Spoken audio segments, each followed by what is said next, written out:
Okay, Umar, I'm a freelancer. I have a challenge when it comes to payment terms and when someone hires me for his campaign, especially new clients.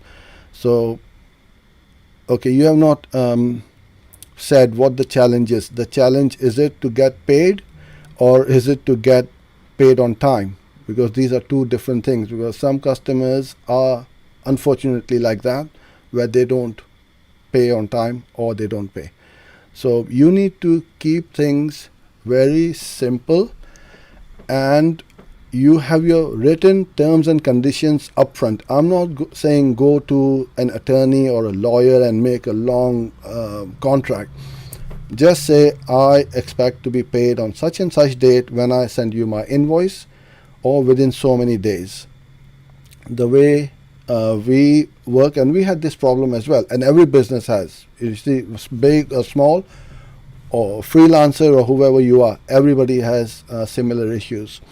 So the way we work with our clients is, we said the invoice will be sent to you on the on a certain date, and after 3 days or so, we will charge your credit or debit card, which is held securely on Stripe.com. So we don't keep hold of the credit card or card details. It's securely set up on Stripe, and all we do is just charge the amount, because it varies from month to month.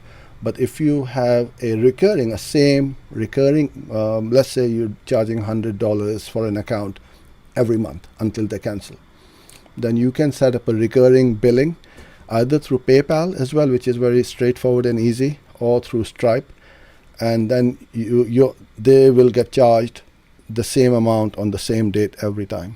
Umar, in this kind of business, what is the fair and best way to sort up the payment terms for both us? And is it good to quote the project lump sum including the budget? Not really, Umar. The budget is irrelevant, because once you hit break even or better, you should be scaling the budget, because you don't want to be losing out. And that's what you need to do. And then you expand the campaign, and when you are expanding the campaigns by going remarketing, YouTube, display, Gmail, and so on, or scaling into other territories, the same search campaign which you may be running, you need to do more work. So obviously you need to charge for your time. So you can set up a billing on the performance basis, basis, where you charge a percentage of the ad spend. So if they spend 1,000, you charge a percentage of that. If they spend 5,000, then your fees will also go, because if they've gone from 1,000 to 5,000, that means the campaigns are working.